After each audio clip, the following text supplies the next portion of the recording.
All right, prepping for a fish canning operator interview, huh? Well, you came to the right place. We're diving deep today, using those interview guides and career info you sent over, even looking at how AI can help you prep. It's not your typical office job, that's for sure. Yeah, so let's picture it. You're in the thick of it, not just tossing fish in a can. It's a whole process, and they want to know you can handle it. Brining, cooking, packaging, uh, all happening fast in a plant environment that's going to be, well, think cold, probably damp. Yeah. And those machines, yeah, they make some noise. Ear protection's probably a must, maybe other gear too. Not everyone's cut out for that, but the people who are. They find a lot to like. Stable work, for one. And advancement. Definitely possible you could become a supervisor, specialize in something. Speaking of which, that RoleCatcher Career Guide we've got here mentions good earning potential too, especially as you gain experience. But it's not all sunshine and roses. Right. Gotta be realistic. It's physical, repetitive. And that's where these interviews come in. They want to know, are you the right fit? So, let's get into the questions, starting with this one. What motivated you to apply for this fish canning operator position? Classic opener. Seems simple, but it sets the tone. They want to hear your genuine interest, not just that you need a paycheck. So, I need a job is not the best answer. Okay. What should we say instead? What really drew you to this? Maybe you like working with your hands, maybe the whole food production thing fascinates you, or maybe it's the detail-oriented side of it.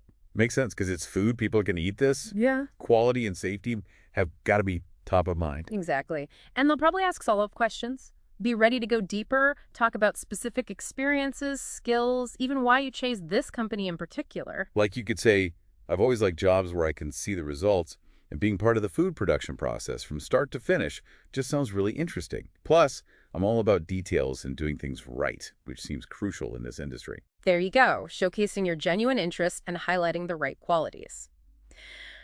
Right, next question. What experience do you have in fish canning operations? Here's where it gets tricky. What if you're new to this? Switching careers. Honesty is best. If you've got the experience, fantastic. Tell them about the fish you've worked with, the equipment, any successes you've had. But if your background is more general, Say, from another food production environment. then you focus on transferable skills. Maybe you've worked on an assembly line, speed and accuracy were key, or you had to follow strict hygiene rules somewhere else. Make those connections clear. Show them how your past prepares you for this job. And be ready to talk about a time you learned something new fast. Adaptability is huge. So let's say you worked in a bakery. You could say, I haven't done fish canning before, but my 2 years on the production line at a bakery taught me about precision, efficiency, keeping things clean. I learned fast, and I'm eager to apply those skills here. Perfect. You've framed your experience and shown enthusiasm. Now, question 3. How do you ensure that the fish products meet quality standards? This is about details, details, details. More than just filling the cans, right? It's making sure this food is good to go. Exactly. They want to know you take that responsibility seriously. So show your knowledge. Inspecting the fish for size and freshness, monitoring those cooking temperatures, making sure cans are sealed right, Walk them through the process, even if it's from a different food job. and be ready for follow-ups. Like about a time you spotted a problem and fixed it. Problem solving is a big deal here. Okay, let's give them an example. In my last job at a packaging plant, I inspected for defects, made sure things met the standards. I'm careful in my work, and I get how important it is to catch those tiny issues to keep the quality up. See, you've shown you understand quality control and that you care about doing things right. All right, moving on to, how do you maintain a safe working environment? Safety first, especially in a place like this. What do they want to hear? They want to know you're safety conscious, that you get the risks and are proactive. Think about the protocols. Operating machinery safely, lifting properly, all that protective gear. Prove you don't just know about safety, you actually live it. Right. And share an example, a time you spotted a hazard and fixed it. Shows you're paying attention. Safety is always my top priority. I'm trained in proper lifting to avoid injuries, and I know how important that gear is. Gloves, apron, goggles, all that. Plus, I keep my area clean and organized to minimize risks. Great, you've shown you're committed to a safe workplace. And that wraps up our first 4 questions. Back for more interview prep. You bet. Let's tackle some more of those fish canning operator interview questions. Make sure you're ready for anything they throw your way. Sounds good. Question number 5. How do you handle a difficult coworker or supervisor?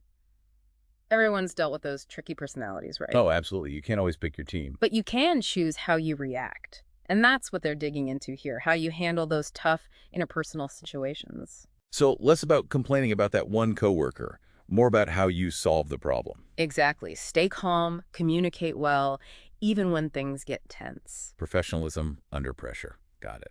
Best way to answer? A specific example. Maybe using the STAR method. Situation, task, action, result. Keeps your answer nice and organized. Start. Love it. And be ready for follow-ups. They might ask about different ways of dealing with conflict, how you adjust to different personalities. Makes sense. So an example could be, I had this coworker who always missed deadlines. It was messing up the team's flow. Instead of just getting frustrated, I talked to them directly, explained my concerns, offered to help. We came up with a system that worked for them, and it made the whole team more efficient. Nice. You took action, focused on solutions. Okay, question 6. What do you consider to be the most important qualities for a fish canning operator? What makes someone successful in this job?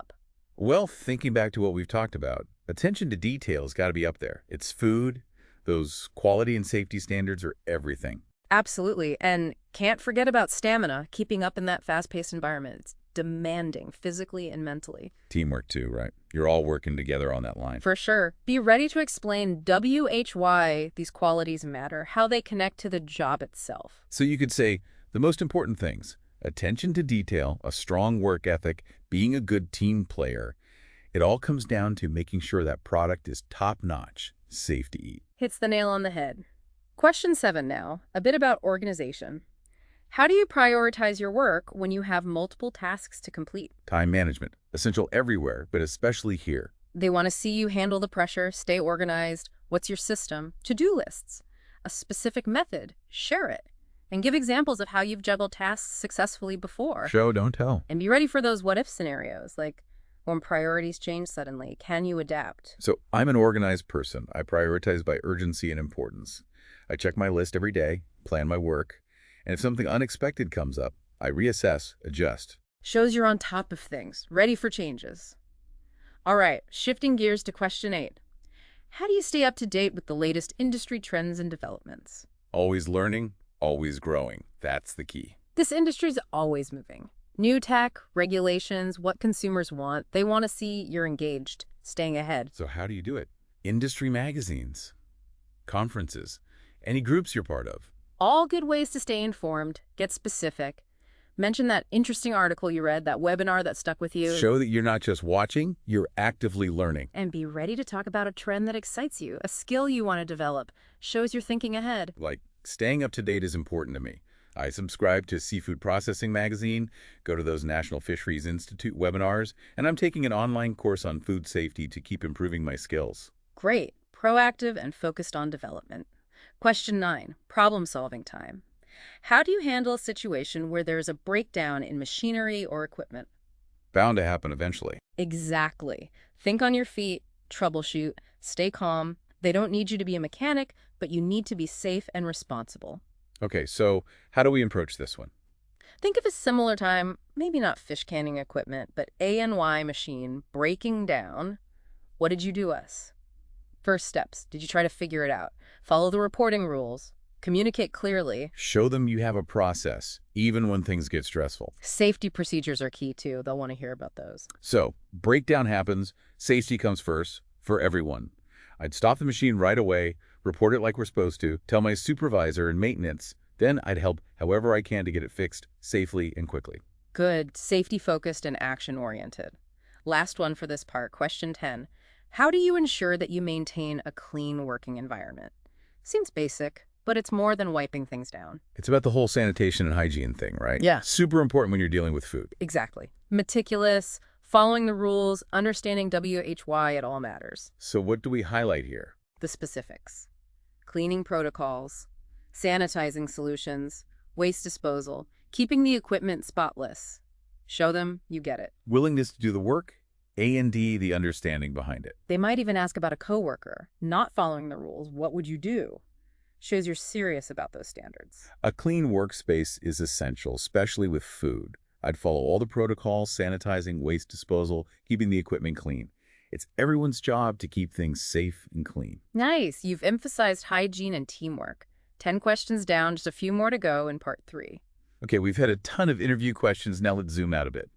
Think bigger picture your career as a fish canning operator. We've touched on some of this stuff along the way, but let's really dig into those advancement opportunities, those skills that'll help you not just get the job, but really excel. And of course, got to talk about RoleCatcher AI, your secret weapon in all this. So you've landed that fish canning operator job. Congrats. But what's next? Where can you go from there? Well, the good news is this industry's got a pretty clear path for growth. That RoleCatcher Career Guide we keep mentioning, it highlights a few avenues. One common one is moving into a supervisory or management role. Yep. As you get more experience, really master those technical skills, show you've got leadership qualities, you could be leading a team, maybe even running a whole line. And there's specialization too. Maybe you become the filleting guru, removing those bones, getting the fish ready for canning. Or maybe smoking's your thing, those special techniques to give the fish that extra flavor, those specialized skills. Gold in this industry. Let's talk about those essential skills. We've mentioned some, but what are those hiring managers really looking for? Both the hard skills, A&D, the soft skills. Hard skills. Production and processing knowledge is key. Understanding the whole operation, from those raw materials to the final packaged product. That'll put you ahead of the game. And don't forget those soft skills. Communication, teamwork, problem solving, just as crucial as the technical stuff. Right, it's a fast-paced environment. Things can get demanding. You got to communicate well, work together, think on your feet. Okay, so you've got the skills, you're prepped for the questions, but how do you really stand out? Tons of people apply for these jobs. Show that passion. Go the extra mile. The RoleCatcher Guide talks about building a portfolio. Great way to impress. Like a visual resume, showcasing your experience. Photos of a perfect canning run, certificates from those courses you took, even letters of recommendation. Way more impactful than just words on paper. And networking. Industry events, those professional groups. Getting yourself out there, showing you're serious about this career. And that's where RoleCatcher AI can really help. Think of it as your personal interview coach, always there, helping you get ready. It starts with tailoring your resume and those answers to each specific job. No more generic applications. RoleCatcher AI helps you analyze those job descriptions, find those keywords they're looking for, highlight your best stuff. Like having someone rate your resume A&D, prep you for the interview all at once. And the AI feedback. Super valuable. You can practice your answers, get specific suggestions on how to improve, refine your communication style. It's like having a mock interview with an expert giving you personalized notes. And the video practice. Game changer. You record yourself, the AI analyzes everything, your body language, your tone, helps you project that confidence. It's like a mirror giving you advice, polishing those presentation skills, making sure you make a good impression. RoleCatcher AI gives you an edge, no doubt. It's about working smarter, having the tools you need to succeed. Remember, an interview is a two-way street. It's not just them checking you out, it's you seeing if they're the right fit. Ask good questions, be curious, let your personality shine through. We've covered a lot, the technical stuff, the interview questions, the career path.